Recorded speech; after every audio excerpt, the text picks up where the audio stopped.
Hey, good morning, Jorge. How are you?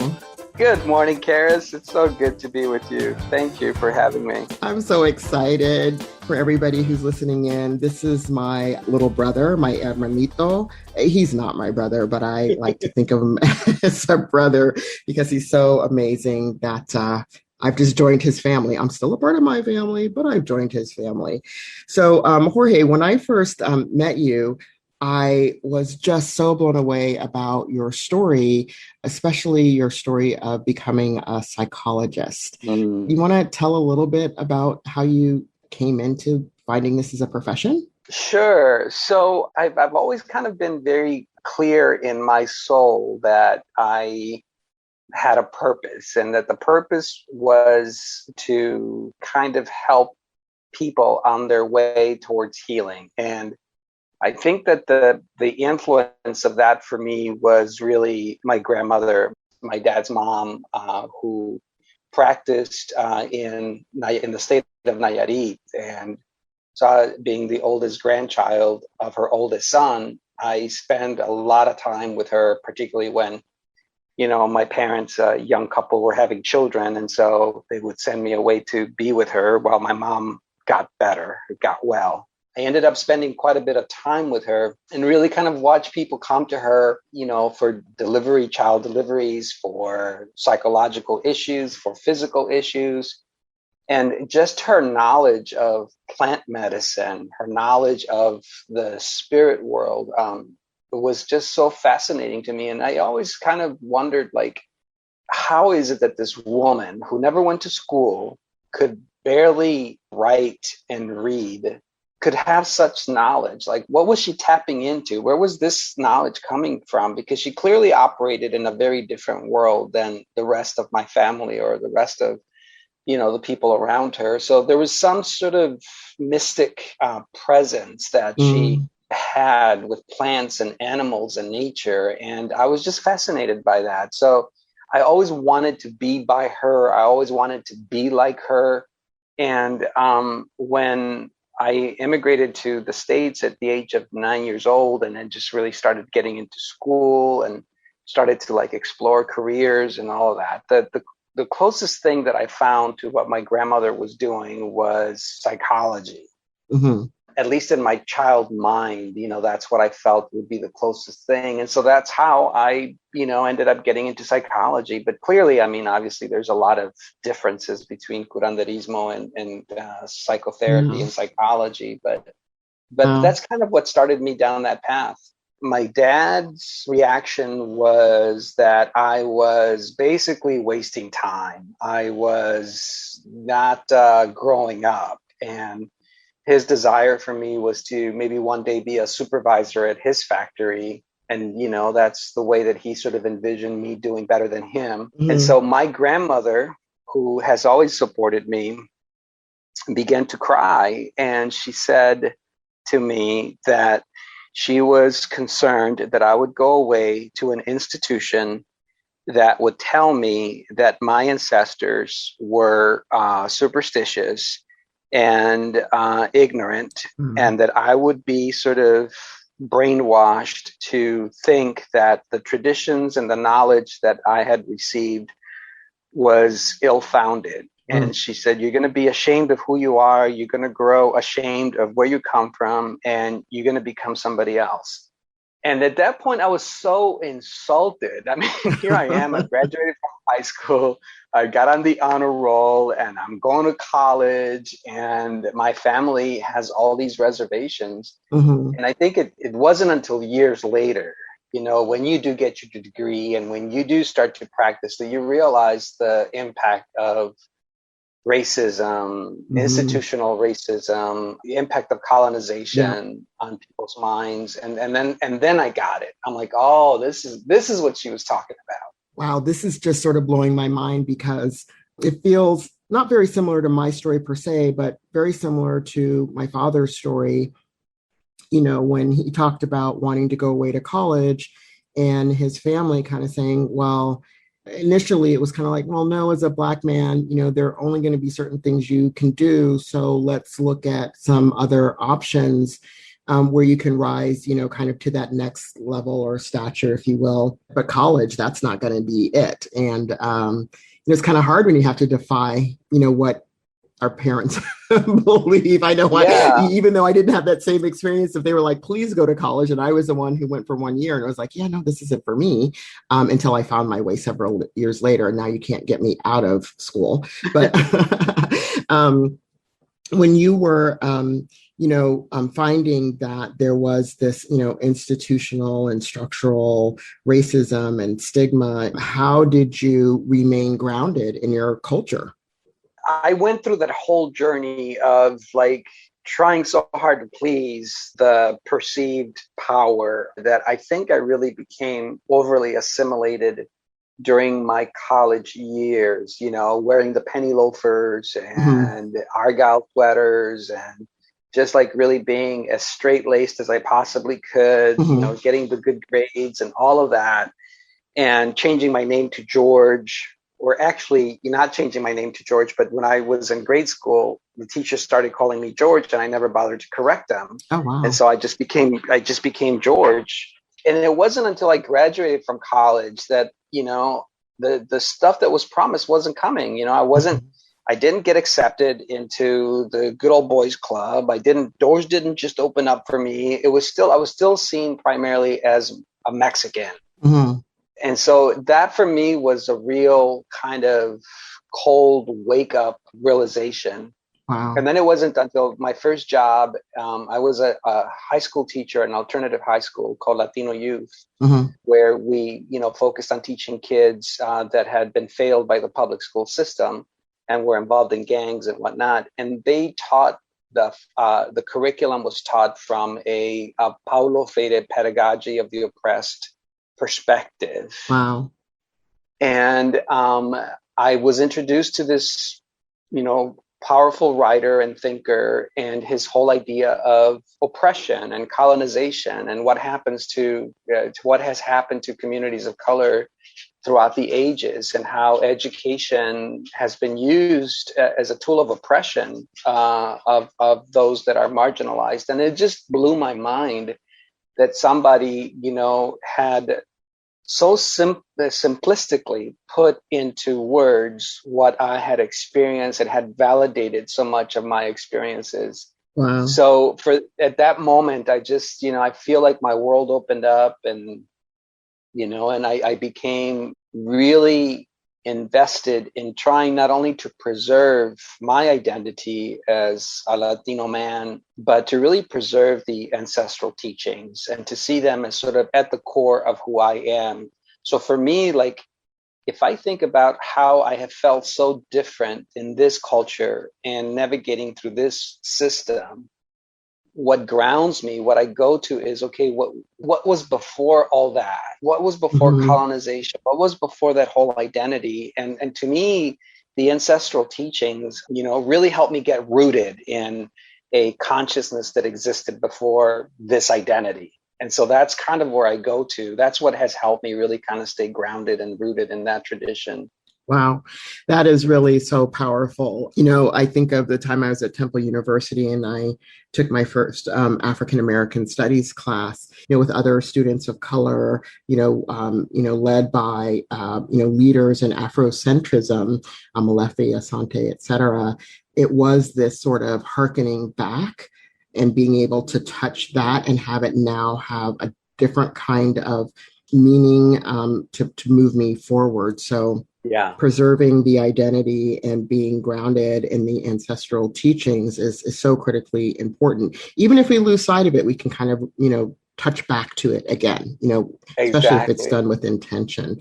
So how do you kind of intermix sort of psychology, Western psychology, and Curanderismo? Well, I do think, I've been really fascinated by trying to find the sort of common element that creates healing across cultures. I think that's the way that I've managed to boil it down to its essence. And, I've had the privilege, as to travel to Africa and work with African shaman and I've, been to Peru and many places working with shamans and native healers. So there's some parallels, I think, that are very, very much in alignment with psychotherapy, the concept of psychotherapy, and the concept of just medicine and healing as a whole. And we have to remember that, prior to our modern age of medicine, the doctor of past was really the philosopher. It was really the one that focused much more on understanding the forces and energies that create healing. And then the doctor, as we know today, was really considered more of a technician, right? A very specific venue of medicine that is this Western idea of medicine. So, but really the idea of healing comes from a much more comprehensive view of energies that we don't always see, right? The balance of mind, body, and spirit, and how the person that is in front of you is manifesting that energy. And in what ways has that person gotten out of balance with their own ability to express that energy in a physical, mental, and spiritual realm. So the idea of a healer in traditional medicine is really one that's just working with the realignment of the person's power to heal themselves. And I think that's very similar to what psychotherapy says about the power of the talking cure, which is through the idea of sitting with somebody and listening empathically and intuitively to what person is saying, that you can understand where the barriers to unlocking their potential or their barriers to living a full life, what trauma, for example, has done in somebody's development. And that by identifying that, assessing, identifying, and really talking through that process, that you can get somebody to the next level of consciousness. You can get somebody to the next level of self-awareness. And if you change your self-awareness, you change your paradigm, then you change the lens, you change the frame through which you look at the world. And so you've in essence have healed from whatever it was that was blocking you. So the ritual in psychotherapy is really the sitting down in a 45-minute session in somebody's couch and creating that sacred space. In ancestral medicine, it really is about more the ritualized, nonverbal expression of that, either through ritual, through plant cleansing, through whatever, but it really kind of tries to get at the same thing, perhaps in a more powerful way, because you're not really using as many words, but you're really trying to connect to the expression of whatever ill or whatever block is in the way of person really having full expression of self. Wow. Now I'm without words. Which is pretty rare, but that is, I mean, again, it's kind of like, it makes perfectly good sense that, and today we get so wrapped up in how we do things. We need a quick fix.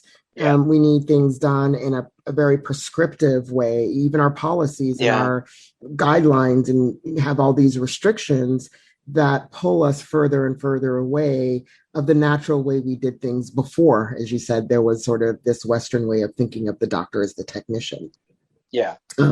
Does a natural healer have to think about, oh, I've only got 40 minutes or I only have 30 minutes? Or do you have the time that's the time that's needed to do what you need to do? Exactly. You have the time, there's it's not time based. It's not left brain. It's not a linear process. It is a creative process. There's no payment usually. It's usually something that is done as a donation or payment in kind. The relationship is really the most sacred thing that one can engage in. It's that connection, which I think is also similar to psychotherapy. And it really is through whatever the healer, has as their expertise. Some curanderos are experts in plant medicine. Some are experts in body manipulation. Some are experts in cleansings, spiritual cleansings. It's that really, that ability to really be present with the person, to assess and to use whatever knowledge and skill set you have before you. Well, I could imagine people who sometimes struggle with the idea of, the pathologizing and the diagnosis and even thinking, oh, I have a mental illness and I really kind of don't want to go to treatment, the way that you're articulating the role of the person and the healer within, with somebody facilitating that healing process, and the power of the person. Because sometimes I think in mental health care, sometimes we lose sight of the power of the person and everything is imposed on the person Yes. versus helping the person find that healer within themselves. And it makes me also think about the role of people, lay folks too, like lay providers, lay supporters. When I think of, promotoras, for Yeah. example, and the role of a promotora in the community. And again, I know that is now, there's much favor for that in the US now, either in the role of a community health worker, community worker, or for a promotora. So can you talk a little bit about the role of a promotora? Like, what is that? And, what do they actually do? Yeah, so the promotora is a model that has existed now for almost 15 years. It really, I think, was a way originally of trying to deal with the shortage of, before this podcast, we were having a conversation about the percentage of African American psychiatrists. Mm-hmm. So that this model, came to existence because of the shortage of Latino professionals in the medical field.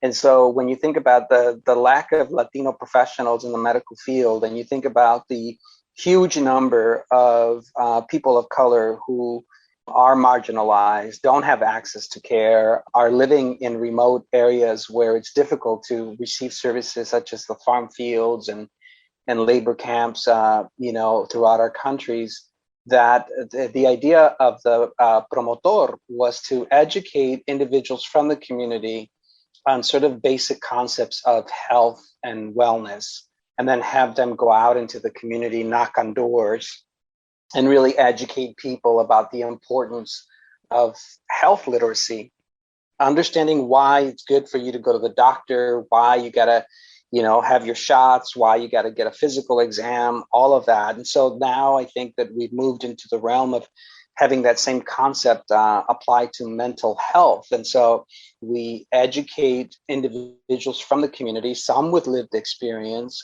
some not, to be able to educate our communities about the importance of, for example, fighting stigma against mental illness. As we Mm-hmm. know, still a huge taboo in our communities to talk about having emotional vulnerabilities, trauma, sexual abuse, all of that. Mm-hmm. So the idea is that the promotor can actually be a bridge and get into spaces that, some health professionals and quote unquote experts are not going to have the wherewithal and are not going to have the capacity to be able to do. So I think the next question is how do we, as the sort of professionals in the field, support this movement so that we can see it not as a competition to what we try to do, but really as an extension, Yes.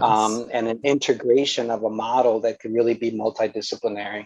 Yes. Oh, 3 snaps, 4 snaps, clap, clap, clap. I am like all on board with that. Last we talked, I saw a beautiful building going up in Mexico that I want to go lay a brick. I want to go do something there because it just sounds so wonderful, the creation that you're endeavoring to make. So can you talk a little bit about that? I don't want to spill the beans. Sure, I'd love to. So, about 15, 17 years ago, I went on a trip to Baja because it was one part of Mexico I had not really visited. So I took a bus tour from Tijuana and stopped all along the peninsula. And the idea was to make it to La Paz. Mm-hmm. But on the pathway, I discovered this magical town called Todos Santos, All Saints, and got off the bus and never got back on again. There was just, something very magical about that place. The mountains, the desert, the ocean, all together creates this really interesting environment where, based on the height of the land and all, it creates these little valleys that are very fertile, and it's just the diversity of life and so magical. So I decided to, at that point, take whatever money I had saved up and buy land. And the idea for me was, so much of so much of the most beautiful land in Mexico is being sold to international interest, and it's disappearing. Mm-hmm. And I think it's very tragic that, most people that are from that land will probably never get to enjoy the ocean and the beaches that, are part of that environment, and won't have access to it. So the first intention for me was to preserve something of my homeland and then use it for healing purposes. And so back then I thought, well, one day I could have a wellness center. Mm-hmm. And then, fast forward, I think the time goes by so fast that in the last 2 years, I've realized, oh my God, it's been 17 years have gone by and the land is just sitting there. So I started to really focus on building something. And now, there's a beautiful building there. It has 4 condo units. The idea is to expand it to, another 8 units. But the most important thing, the first thing that I built on there was a temescal, which is, a sort of native sweat lodge Mm-hmm. for healing rituals. And so the idea for me is to just start hosting groups of people that are interested in exploring native healing traditions, and to do so in a sacred space, close, right by the waters and close to the elements and close to nature, and really just get a chance for us to connect Wow. to this collaborative communal wisdom. In my dream, I see ability for healers of all types and walks of life just coming together to build community and to share of their gifts with others, and to really explore, healing from our various traditions, from our various teachings, and share that knowledge with each other, share that knowledge with the communities that surround us, to really create, a self-sustainable community that is not about competition, is not about trying to be the top dog. It really is just about sharing space with family and friends, and creating an intentional community that really Mm-hmm. is all about healing and balance and all of that. So it's there. I've had a couple of ceremonies already, with friends and family from all over the place, and it's just powerful to come together in a space like that, Wow. and see what happens for people. Yeah, yeah. What happens for people that come into that space. It's beautiful to see. Yeah, I mean, I remember seeing the pictures, and I think you were standing on top of one of the buildings as it was not fully built, but and I think to one side you could see the ocean, and the other side you could see the mountains, and Yeah. it was the power of nature too. Yes. Is so incredibly healing, because many of us still are stuck in city life, Yeah. where Yeah. I want to be able to see the stars, but there are too many lights, I can't see the stars, and that sort of thing, and those kind of things feed people. Yeah. It's kind of like fuel for Yeah. us, for our souls, so to speak. So Yeah. it sounds really, really powerful. As we think about our Black and Brown communities, especially our Latino, Latinx, I know we're using different terms, communities, what are some of the things that, you think are areas where we should focus on, especially mental health, emotional well-being needs? And I don't mean to separate mental health from physical health per se, but, to help someone be their most emotionally healthy. I'll put it that way. Yeah. Especially now, we're coming out of COVID. There's a lot of still racial reckoning. People have lost their jobs, and our essential workers are primarily Black and Brown people who have been so disproportionately impacted during this time. What are some things that we need to be thinking about in particular? Well, I think really, we have to value the connection to community. And I think, sometimes if we work for these big institutions, these government institutions, we almost shy away from really that personal contact, that personal bridge with communities, because, I think in some ways we start to create an antagonistic relationship with African American, Latino, Native American communities that say, come knock on the door and say, we're not getting help, we're not getting the services, we're not receiving the care that we need. And I think that oftentimes, instead of creating open spaces for that conversation and that dialogue to be explored in a safe space, these institutions tend to cringe away from that and see that as criticism and see that as an attack on how they're doing business. So sometimes rather than becoming more flexible, they become more rigid, and then that adds to the tension between the institution and the community. So I think that the first step is to really truly create welcoming spaces where these difficult dialogues can truly be held in a safe, welcoming, receptive space, and not penalize the people that are coming to tell you that they're not receiving care. I think that there's also a huge population in our communities that's still asleep and not knowledgeable of the forces that really keep somebody disempowered. As Paulo Freire talked about, círculos de concientización, circles of consciousness raising, where we become self-aware of all the forces that are in operation that are impacting our ability to move and to empower ourselves, to understand our surroundings with a conscious mind geared towards change.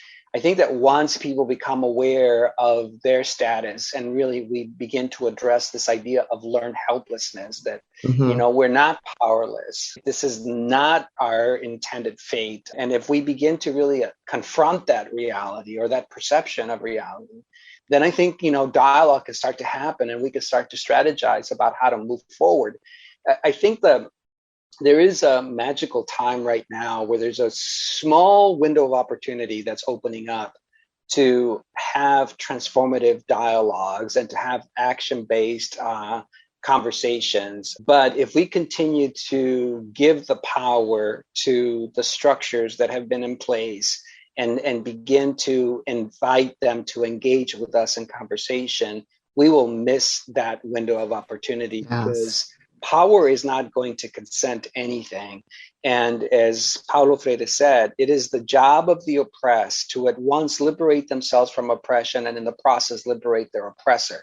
It really is upon us as being the recipients of oppression, of marginalization, of colonization, of all of these forces that have impinged upon us for generations, to understand the weight of all of that and to have this cathartic realization and commitment to change regardless of whatever it takes for us to do that, and then to bring that to our community and then to watch the powers change.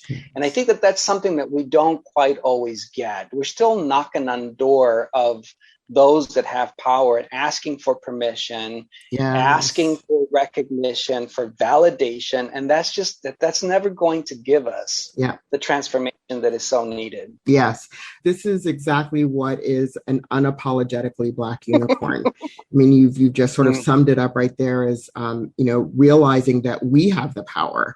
And I think it's turned upside down that we think, well, they have the power and we have to go sort of bowed head asking permission and be empowered. No, you don't need to give me your power. I got my own power. So, and sometimes, I love, Shirley Chisholm and, bring your own folding chair. And I kind of take that a step further and I say, well, no, we have our own table. We have our own chairs. You all need to bring your folding chair to our table and listen to what we have to say and participate in our conversations and our spaces rather than, sometimes it's the setting up by the powers that be, which kind of to me sometimes feels like, well, I just ended up in a deficit position. Why are you setting it up? Why aren't we setting it up together? Or why don't we co-produce the whole thing? These are really powerful messages to all of us about, and I'll just say, no matter where we are in our life, we have this power within us, and being able to partner with others if you haven't found that power yet, because I didn't always think I had it. Somebody had to help me realize, well, it's in there. You see it. I'm like, oh, wow. Well, there it is. And then once it was unleashed, unapologetically Black unicorn, can't put it back. So that's right. And I think that the force of multi-generational oppression of, of this idea of collective consciousness, the pain of our ancestors being visited upon us and the next generation, Like that stuff is real. Yes. And if we don't take a moment to unpack all of that, to really get where we fit in the context of these historical narratives, and what has happened to our ancestors and what has happened to our families and what we have inherited as a result of that. Like if we're not aware of that, it's very difficult for us to really understand what we're operating in. It is that Yes. consciousness, it is that reality. So this oppression that we're living in wasn't just created with Trump. It wasn't just created, with previous administrations. It has been created through centuries Yes. of oppression, torture, of dehumanization of people, and we have inherited that history. Yes. So we have to be aware of that in order for us to really move with that consciousness into transformation. Yeah. And I think understanding too the intention with which it was done. It wasn't accidentally done. There was intention. When I visited West Africa off the coast of Senegal to Gorée Island to see where people were enslaved before the transatlantic, I want to call it a trip because that wasn't the kind of trip you would want to take, but certainly put on the ships to the New World as it was called. It was really interesting I had heard of the door of no return. I had seen pictures of the door of no return, but when you actually go and see it, what was striking to me was that it was no wider and no taller than an average human being at the time. So that when somebody and thick to the point where when the ship pulled up and opened the door to the hull, there was no looking to the left, there was no looking to the right. You couldn't squeeze in any kind of opening. Once you went through that door, you went straight on into the hull of the ship. It was built with the intention of making sure that that cargo, which was money, was chattel slavery, means that chattel is money, it's property. There was no way they were going to lose a dime. Yeah. So the intentionality of it all was what struck me. I was like, these people were no joke. They knew what they were doing. They knew how to build it in such a way that it would continue to subjugate people all the way until today. And when you see that there's that intentionality, that's kind of when I also had an understanding of our way forward also has to have that same level of intentionality. We didn't get here by accident. There was this intention. So the way to kind of build our way forward, with our collective conscious and understanding what has happened to us also has to be done with extreme intention. That's right. And I'm so glad that we got to meet each other. Now I'm remembering the first time we met. I think you came up to me and you said your name, and I already knew who you were, right? And I was like, okay, I can't even repronounce that because you just said it so beautifully. Which is like, I was like, Jorge Partida del Toro, and then you said it, and I was like, okay, wait, what? I just butchered your name. So I'm going to ask you to say your name, Dr. Partida, for us. Sure, it's Jorge Partida del Toro. Yeah, lovely. And also that we were out somewhere, and I was like, I took a picture because was it a rum that was a Del Toro rum or tequila? Partida. Yeah, it was tequila. Yeah, I was like, wait a minute, is this a very common name, or is your family like tequila magnets? So you told me the little story about that. We won't get into that today. That'll be for podcast part 2. But I mean, it was an immediate, this is and I say that's why I call you my brother, because it was like this soul connection. And I'm so happy that we, got connected and have remained connected and friends and fearless in the fight. Yeah. Me too, Karis. Me too. It's been a real blessing to come to know you and to share such close space with you. I do remember that time that we met too. And what I remember about it is just the warmth of your smile and the welcoming of your friendship. It was immediate. It was real. It was deep from the very beginning. And that's just who you are. You radiate your essence, and you welcome and embrace. And I've never forgotten that reception. I never will. So thank you for being such a good friend. We all need that in this world, especially now. So thank you for being on the podcast. I think, this will help get the word out to hopefully people who feel that they are disempowered or not connected, that there are ways in which we can move forward. There are ways in which we can find our power in our space and, move to levels of being unapologetically Black unicorns, if that is our calling. So thanks for joining me, and remember to tune in next week.